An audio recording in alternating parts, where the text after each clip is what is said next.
Hello everyone, এতদিন তোমাদের সাথে অনেক রকমের এক্সটেনশন আমি শেয়ার করেছি। আজ শেয়ার করব সফট জেল এক্সটেনশন, যেটা করতে তোমাদের মিনিমাম খুব অল্প পরিমাণ সময় লাগবে। অনেক ক্লায়েন্ট থাকে যে এক্সটেনশন করতে গেলে অনেকটা সময় লাগে, যে কারণে সেই সময়টা ক্লায়েন্টের থাকে না। তো যেই সমস্ত ক্লায়েন্টরা অল্প সময়ের মধ্যে একটা এক্সটেনশন চায়, তো তাদের জন্য এই এক্সটেনশনটা। তো সফট জেল এক্সটেনশন করতে গেলে আমাদের প্রথমে যে কাজগুলো থাকে, যে প্রসেস থাকে, সেগুলো আমরা করে নেব। তারপর এখানে সফট জেলের টিপস, এই টিপসটা দেখো। টিপস বক্সটা ছিল ইমিজেলের, আমি আজকে প্রতিটি প্রোডাক্ট ইমিজেলের ইউজ করব। এখানে দেখো টিপসটা ক্লিয়ার টোনের আছে আর কতটা ফিক্সেবল। টিপসটাকে আমি ভেঙেও মুচড়ে দেখাচ্ছি, তো দেখো টিপস নড়ছে না। আর এখানে দেখো একটা মার্ক করা আছে, একটা ড্রাই ভাবের মার্ক আছে, তো সেটার ওপরেই আমাদের গ্লু লাগাতে হয়, নর্মালি যেমন হয় আর কি।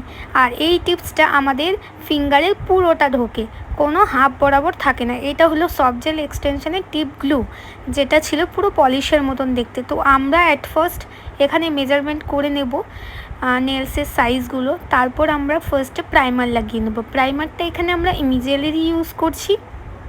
প্রাইমার লাগানোর পরে আমরা টিপসগুলোকে নিয়ে ওই ড্রাই অংশটা যেটা আছে সেইখানটায় আমরা গ্লুটা লাগিয়ে দেবো।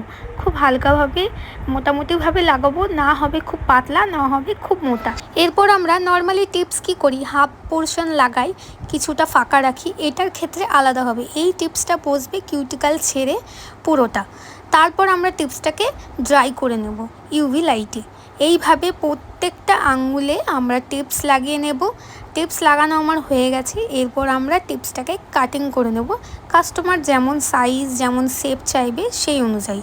তারপর কাটিং করে নেওয়ার পর এখানে আমরা শেপ দেব, কাস্টমার যেই শেপটা নেবে সেই শেপ দেব। এখানে আমি স্কোয়ার শেপ করেছি।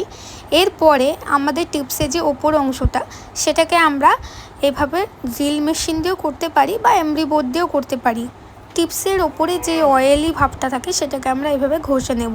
এরপর দুটো আঙুলেই আমার করা হয়ে গেছে, আমি দেখিয়ে দিলাম। এরপরে আমরা ইউজ করব বেস কোট। প্রথমে আমরা বেস কোট অ্যাপ্লাই করে নেব, দেন সেটাকে আমরা ড্রাই করে নেব। তো তোমরা তোমাদের মতন প্রোডাক্ট ইউজ করতে পারো, কোম্পানি। আমি এখানে ইমিজেলের ইউজ করছি। এরপরে করবো আমি আর্ট। এখানে কোনো জেল প্রোডাক্ট ইউজ হবে না, কিন্তু যেহেতু আমি মাইলার অ্যাপ্লিকেশন করব, তার জন্য একটা ফিঙ্গারে আমি হালকা জেল ইউজ করেছি, তার উপরে আমরা মাইলারগুলো লাগিয়েছি। এরপরে আমরা ডিরেক্ট কালার ইউজ করব। কালার ইউজ করে নেব, যেখানে যেই কালার দেব। এইখানে আমি একটু আর্টটা রেখেছি সানফ্লাওয়ারের উপর, তো সে কারণে কিছু কিছু ফিঙ্গারে আমি ইয়েলোর উপর অমব্রে করেছি, আর একটা ফিঙ্গারে মাইলার আর্ট করেছি, আর একটা ফিঙ্গারে আমি করব সানফ্লাওয়ারের 3D আর্ট। তো এরপর সেখানে আমরা আগে টপ কোট লাগিয়ে নেব। টপ কোট লাগিয়ে নেওয়ার পরে আমরা করব 3D কাজ। এখানে আমরা প্রথমে সানফ্লাওয়ারের ভেতরে যে পার্টটা হয় সেটাকে আমরা ক্রিয়েট করছি। তোমরা 3D কাজটা দেখতে পারো, আমি স্টেপ বাই স্টেপ তোমাদের সাথে শেয়ার করছি। আশা করি তোমাদের বুঝতে অনেক সুবিধা হবে। আজকের ভিডিওটা একটু লং হতে পারে, কিন্তু আমি মনে করি অনেকটাই হেল্পফুল হবে তোমাদের জন্য। তো এখানে আমরা যেভাবে সানফ্লাওয়ারের আর্টটা করি 3D, সেটাও তোমাদের সাথে আমি ডিটেলে শেয়ার করলাম যাতে তোমরা বুঝতে পারো। তো আমরা ছোট্ট ছোট্ট করে বল তুলছি, দেন আমরা ফ্লাওয়ারটাকে ক্রিয়েট করছি। তো আমি অনেকটা স্টেপ বাই স্টেপ তোমাদের দেখাচ্ছি যাতে তোমাদের বুঝতে অনেক সুবিধা হয়। তো এইভাবে তোমরা ছোট বড় তোমরা যেই সাইজের বল পিক করবে সেই অনুযায়ী তোমাদের ফ্লাওয়ার ক্রিয়েট হবে।